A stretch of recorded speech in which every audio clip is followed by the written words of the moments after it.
दोस्तों, हजरत ईसा अलैहिस्सलाम की वफात के बाद क़यामत को सिर्फ 40 साल रह जाएंगे। फिर एक खुशबूदार ठंडी हवा चलेगी जो लोगों के बगलों के नीचे से गुजरेगी, जिसका असर ये होगा कि मुसलमान की रूह कब्ज हो जाएगी और दुनिया में काफिर ही काफिर रह जाएंगे, उन्हें पर क़यामत कायम होगी। जब खुशबूदार हवा गुजरने की वजह से तमाम मुसलमानों की वफात हो जाएगी, इसके बाद फिर 40 बरस का जमाना ऐसा गुजरेगा कि इसमें किसी की औलाद ना होगी, यानी 40 बरस से कम उम्र का कोई ना रहेगा और दुनिया में काफिर ही काफिर होंगे। अल्लाह कहने वाला कोई ना होगा। कोई खाना खाता होगा, कोई खेती कर रहा होगा, गरज लोग अपने अपने कामों में मशगूल होंगे कि दफातन हजरत इसराफील अलैहिस्सलाम को सूर फूंकने का हुक्म होगा। शरू इसकी आवाज बहुत बारीक होगी और रफ्ता रफ्ता बहुत तेज हो जाएगी। लोग कान लगाकर इसकी आवाज सुनेंगे और बेहोश होकर गिर पड़ेंगे और मर जाएंगे। आसमान, जमीन, पहाड़, यहाँ तक कि सूर और हजरत इसराफील और तमाम मलाइका फना हो जाएंगे। इस वक्त उस अल्लाह के सिवा कोई ना होगा। वो फरमाएगा, आज किसकी बादशाहत है? कहाँ है जब्बारीन, कहाँ है मुतकब्बरीन? मगर है कौन जो जवाब दे? फिर खुद ही फरमाएगा, सिर्फ अल्लाह वाहिद की सल्तनत है। फिर जब अल्लाह ताला चाहेगा, हजरत इसराफील को दोबारा जिंदा फरमाएगा और सूर को पैदा करके दोबारा फूंकने का हुक्म देगा। सूर फूंकते ही तमाम अवलीन और आखिरीन मलाइका, इंसान, हैवानात और जिन मौजूद हो जाएंगे।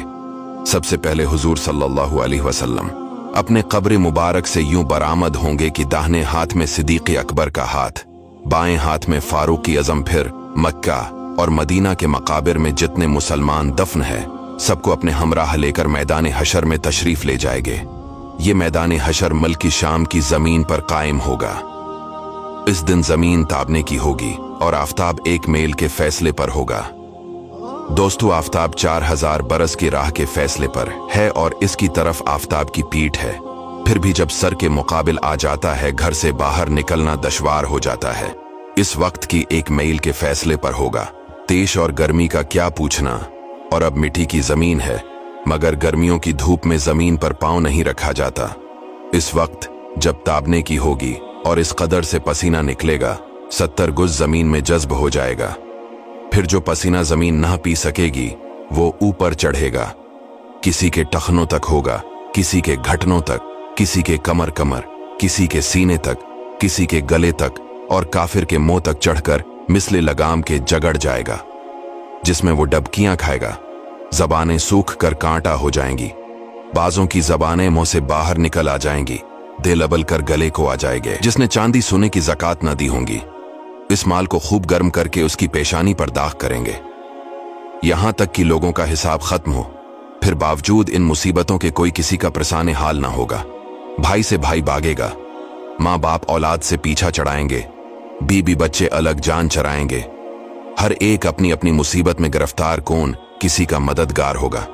दोस्तों, ये है महशर का दिन।